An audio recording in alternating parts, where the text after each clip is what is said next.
Het conflict rint aan het tongens die al uit de hoorn op basis Squalle de Wester. De ouders hebben verhaal naar de zoveelste klacht over het gedrag van de groep 2-leerling dat de Squalle neert me docht. Ouders worden emotioneel en daardoor viel het squalpersoneel een bedriegen. De Squalle bellen de politie, had onjef te dienen en ouders en leerlingen schorst. De ouders namen doorstappen. De volgende stap is afgesproken met de ouders gisteravond dat we een advocaat in de arm genomen hebben. Morgenavond komen we weer bij elkaar met de advocaat erbij. En de bedoeling is dat er een aanklacht bij de politie wordt neergelegd tegen Proloog. Schorst de band zitten nou thuis, maar ook ouders vinden dat de squalleiding mis zit en houden de band thuis. Ik hoorde gisteravond dat afgelopen vrijdag een aantal kinderen niet op school zijn gekomen.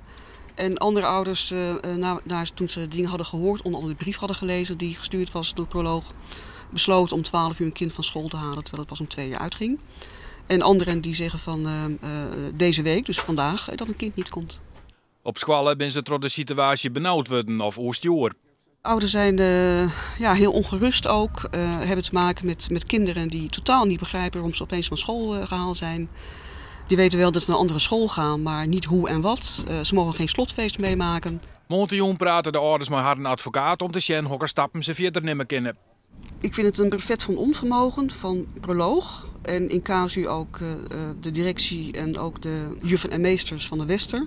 Dat terwijl ze weten dat dit al zo lang loopt, dat alles met de mantel de liefde wordt bedekt. Er is zogenaamd allemaal niets aan de hand. En de ouders die klagen worden weggezet als, bijna als leugenaars. De beppensisser van vrouw Van der Veen gaat in alle gevallen net weer om naar de Wester.